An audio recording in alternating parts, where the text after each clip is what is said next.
Good morning বন্ধুরা, কেমন আছো তোমরা সবাই? আশা করছি সবাই খুব ভালো আছো, আমিও ভালো আছি। আজকে রবিবার, আর রবিবারের সকাল 9টা। আমি রেসিপির জন্য এই দেখো তরকারি কাটতে বসে পড়েছি। আর আমার ছেলে দেখলে দৌড়িয়ে চলে গেল আমার সামনে দিয়ে, এত দুষ্টু। আমার সামনে দিয়ে দৌড়িয়ে গেল, কারণ ক্যামেরার সামনে আসবে না, ওর খুব লজ্জা করে আসতে, ওই জন্য চলে গেল দৌড়িয়ে। আর আমি এই দেখো আলুগুলো ছাড়িয়ে নিচ্ছি। আজকে একটা রেসিপি বানাবো, তোমাদের সঙ্গে শেয়ার করব, ওই জন্য আমি সকালেই সবজি কাটতে বসে পড়েছি।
এই দেখো আমি রেসিপির জন্য রেডি করে নিয়ে চলে এসেছি সব।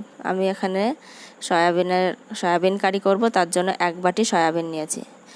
আর লঙ্কার বাটা, আদা রসুন বাটা, জিরে বাটা, পেঁয়াজ কুচনো, কাঁচা লঙ্কা কুচি, আলুগুলো কেটে নিয়েছি ডুমো করে।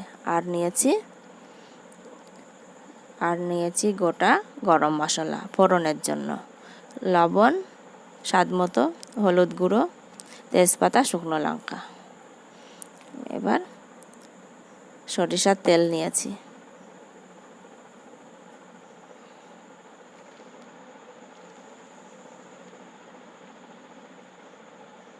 কড়াই বসিয়ে দিয়েছি।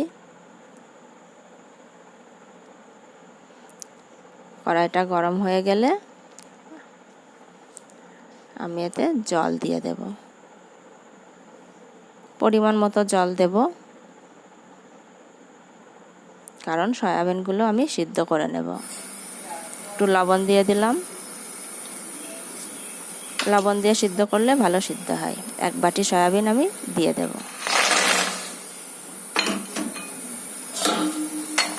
দিয়ে একটু নাড়িয়ে নিচ্ছি।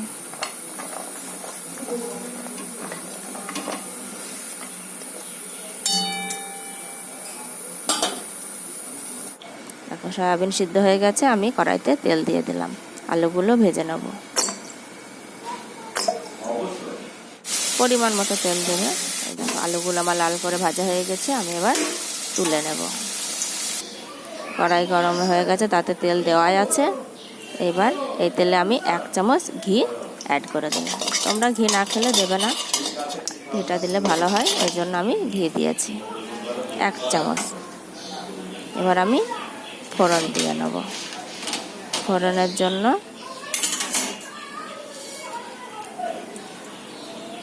আমি এখানে গোটা গরম মশলা দিয়ে দিলাম,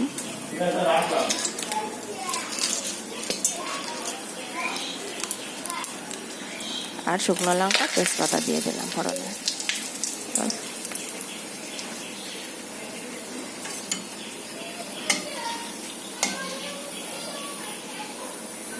মশলা থেকে সুন্দর একটা ফ্লেভার বার হবে। এই দেখো, দেখেছো সুন্দর কালার হয়ে গেছে। এবার আমি এতে দিয়ে দেবো 1 বাটি পেঁয়াজ কুচি। আমি একটা মোটা পেঁয়াজ নিয়েছি, তোমরা যে পরিমাণ দেবে দিয়ে দেবে। পেঁয়াজগুলো আমি এবার লাল করে ভেজে নেব।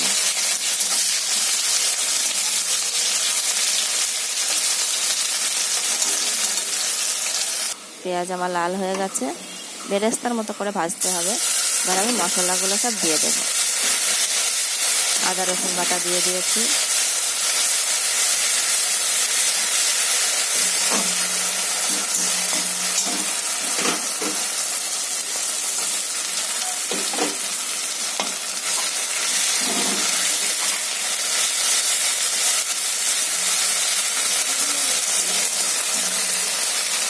আমি ভালো করে ভেজে নেব।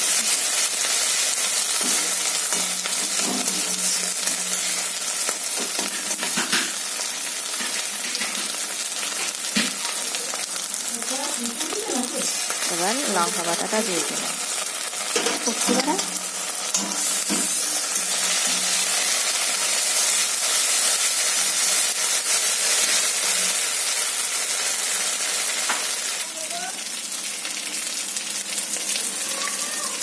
আমার টমেটো ছিল না, তাই আমি এখানে টমেটো সস দিই।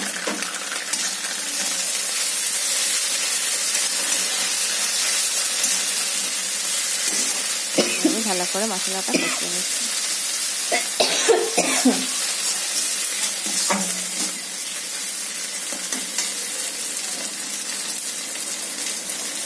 লঙ্কা কুচিগুলো দিয়ে দিলাম। মশলাটা ভালো করে কষিয়ে নেব।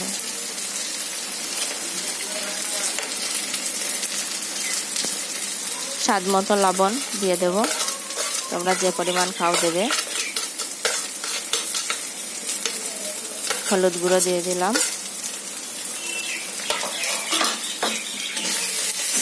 দিয়ে আমি এবার মশলাটা ভালো করে কষিয়ে নেব।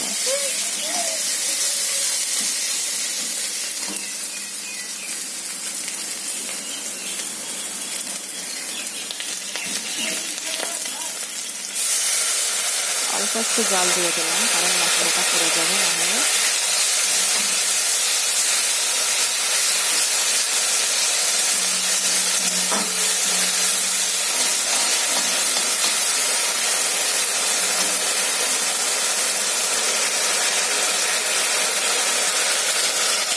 এবার আমি সিদ্ধ করে রাখা সয়াবিনগুলো দিয়ে দেবো। আমি এখানে সয়াবিন ভাজিনি, কষিয়ে নেব।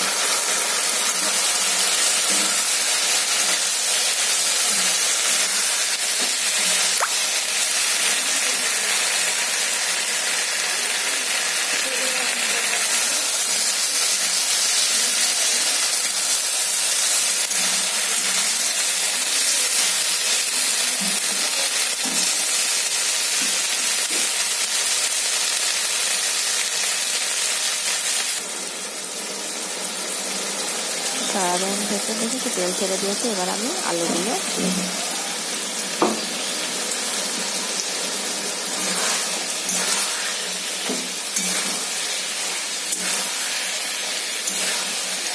দিয়ে ভালো করে নাড়িয়ে নেব।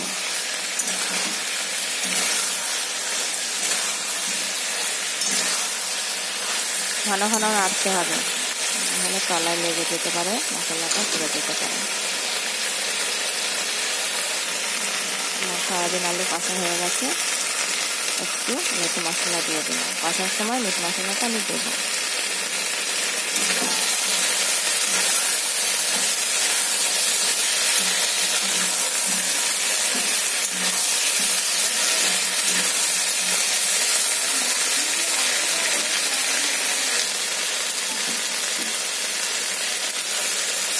এবার আমি গরম জল অ্যাড করে দেবো। কষা জিনিসে সকল সময় গরম জল দেবো। ভালো করে নেড়ে চেড়ে দেবো।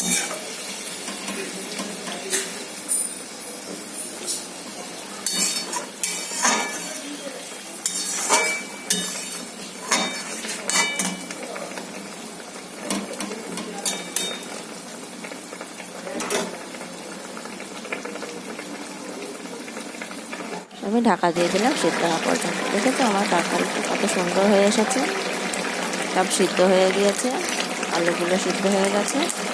আর আমি একটু গরম মশলা দিয়ে নামিয়ে নেব।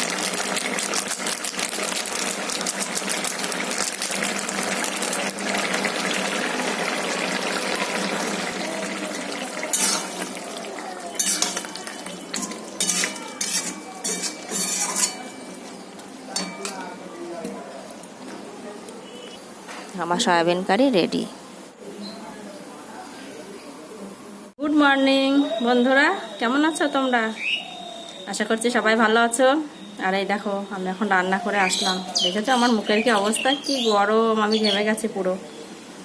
ঘাম মুখে তোমাদের সঙ্গে কথা বলতে চলে আসলাম, কারণ তোমাদের সঙ্গে সকালে কথা হয়নি, দেখা হয়নি, ওই জন্য আমার মন খারাপ। তোমাদের সঙ্গে কথা না হলে তো মন খারাপ করে, ওই জন্য আমি ঘাম মুখে কথা বলতে চলে এসেছি। কেউ কিছু মনে করো না, ঠিক আছে? এই দেখো আমি রান্না করে আসলাম। এখন আজকে কি রান্না করেছি এটা তো তোমাদের দেখতে হবে, দেখবে কি রান্না করলাম, ঠিক আছে? তো তোমরা কি রান্না করলে কেউ আমাকে কমেন্ট করছো না। রেসিপিটা রান্না করে খেয়ে আমাকে বলবে, কারণ আমি তো রান্না করে খাওয়াতে পারছি না তোমাদের। তোমরা খেয়ে আমাকে বলবে, ঠিক আছে? দেখো ঘাম গড়িয়ে গড়িয়ে পড়ছে আমার গলা দিয়ে, এত গরম, প্রচণ্ড গরম আজকে, কিচ্ছু করার নেই, পুরো ঘেমে গেছি। এই দেখো ঘাম মুখে। তো রান্না তো কমপ্লিট, এবার আমি কাজগুলো করে নিই, যা যা কাজ থাকে দেখি তোমাদের সঙ্গে শেয়ার করতে পারি কিনা। যদি পারি শেয়ার করব, না পারলে করব না, পরে আবার কথা বলবো। তো এখন রাখছি, দেখা হবে পরে। এই দেখো আমি চিড়ে ভাজা নিয়ে বসে পড়েছি। বৈকালের টাইমে একটু চিড়ে ভাজা খেতে মনে হলো, তার জন্য মাখিয়ে নিচ্ছি আমার আর আমার বরের। আমার ছেলের আগেই খাওয়া হয়ে গেছে। এই দেখো চিড়ে ভাজা চানাচুর দিয়ে মাখিয়ে ভালোই লাগে বৈকালবেলায় খেতে, ওই জন্য বসে পড়েছি খেতে। দেখো চিড়ে ভাজা খাওয়ার শেষ, এবার আমি চা করতে চলে এসেছি। এই দেখো চায়ের বাটি বসিয়ে দিয়ে চায়ের জল দিয়ে দিয়েছি। আমি এখানে লিকার চাই করবো, আমি লিকার চা খাই। চিনি দিয়ে দিলাম, জলটা খুব সুন্দর ফুটছে। চায়ের জল একটু না ফুটালে ভালো লাগে না।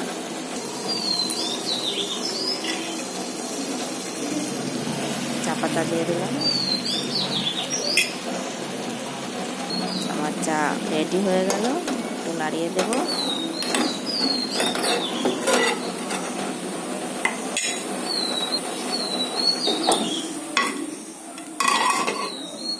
চা কমপ্লিট, আমি একটু ঢাকা দিয়ে রেস্টে রেখে দেবো লিকারটা ভালো করার জন্য। চা হয়ে গেছে, চাটা ছেঁকে নেব।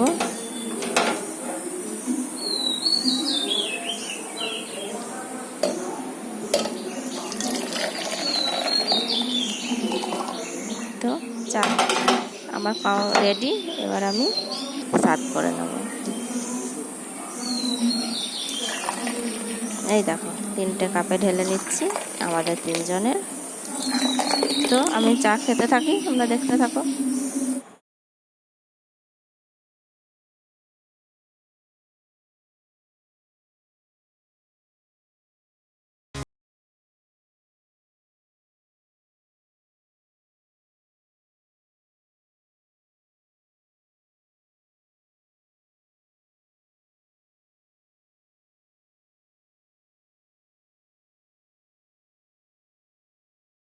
বন্ধুরা কেমন আছো তোমরা?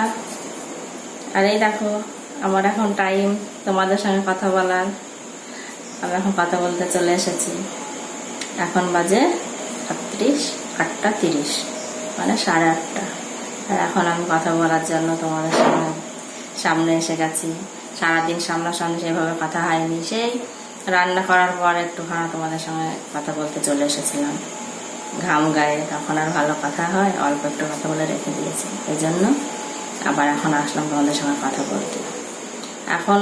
এখনও বেশিক্ষণ কথা বলবো না, তার কারণ এখনও রাত্রির খাবার বাকি আছে, সেটা করতে হবে। তো এখন একটু টাইম পেলাম, ওই জন্য আসলাম। তো তোমরা তো দেখলে সারাদিন কী কী করলাম, তোমাদের সঙ্গে শেয়ার করলাম।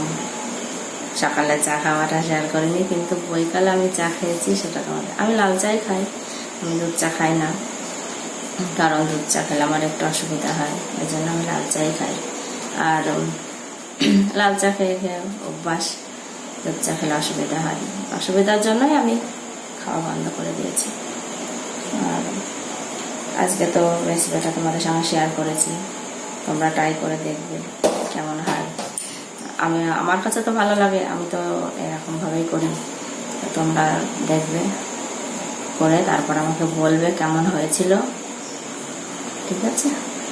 আর এখন আর বেশি কথা বলবো না, কারণ রাত্রি হয়ে যাচ্ছে আর রাত্রির খাবার করতে হবে, ওই জন্য রাত্রির খাবার তোমাদের সঙ্গে কোনোদিন শেয়ার করা হয়নি, করব, দেখবো কবে হয়, তোমাদের সঙ্গে অবশ্যই শেয়ার করব। তোমাদের সামনে যতক্ষণ এসেছি তোমাদের সঙ্গে সব কিছু শেয়ার না করলে হবে? তো আজকে আর বেশি কথা বলবো না। বৈকালে একটু ফ্রেশ হয়েছিলাম, মাথাটা একটু হাসটি নিয়ে চলে এসেছি। তোমরা ভেবো না যে সাজুগুজু করে তোমাদের সামনে বসে প্রত্যেক দিন, আমার এটা প্রত্যেক দিনের রুটিন। আমার বৈকালবেলায় একটু ফ্রেশ হয়ে সন্ধ্যাবেলায় এই হচ্ছে। আর কিছু বলার এখন নেই আপাতত, আবার হয়তো পরের দিন পরের ভিডিওতে তোমাদের সঙ্গে গল্প হবে অন্য কোনো বিষয় নিয়ে, কোনো কিছু নিয়ে। ততক্ষণের জন্য তোমরা ভালো থাকবে, সুস্থ থাকবে, আনন্দে থাকবে। আজকের মতো আসি, টাটা, দেখা হবে পরের ভিডিওতে। ততক্ষণের জন্য দেখতে থাকো অপর্ণা ব্লগস।